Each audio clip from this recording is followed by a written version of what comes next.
RD Pawn Shop, no? So, sa 26,600 or yung 26,100, no, na hiniram ko or yun ang pawnable amount, mag-i-interest ng 1,305. So, sobrang laki, ano? So, ibig sabihin, 5% na ngayon. 5% na ngayon ang monthly interest rate ng RD Pawn Shop, no? Kasi ang sabi po sa akin, meron na daw po silang charge na additional na 2%. So, 3% sila, tapos naging 3%, tapos naging 5% na ngayon. No?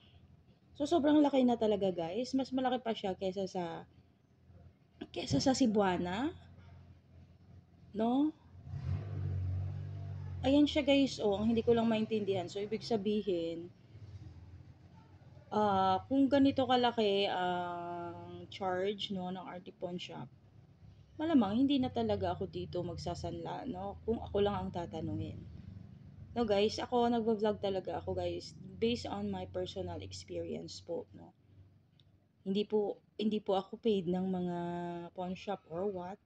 Pero gusto ko lang po talaga kasing mag-update, no, sa mga um sisters natin dito sa YouTube at saka sa iba't ibang ano din naman ng pawn shop, no, para at least meron kayong information, no, based on my own experience talaga ito, mga madam, no.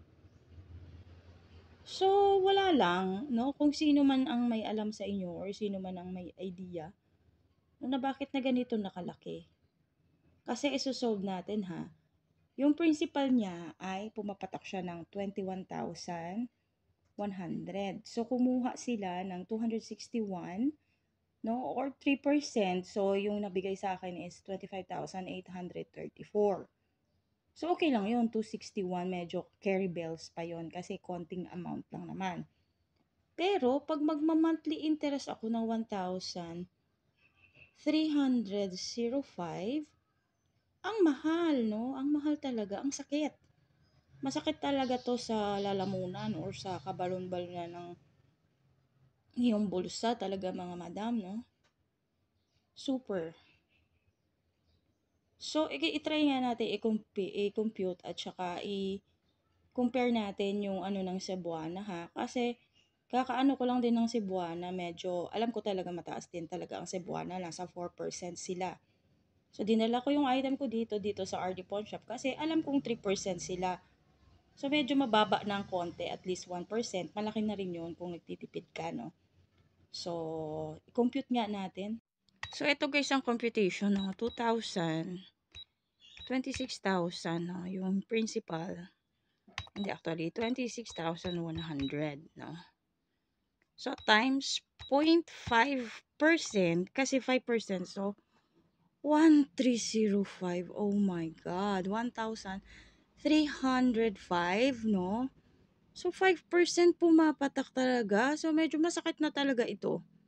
So, kailangan gumawa ako ng paraan para ikuha or kukunin ko talaga yung item ko sa RD, no? Ilipat ko na lang sa ibang pawn shop. Okay? So, ang sakit talaga, mga besh. Ayan, guys, ha.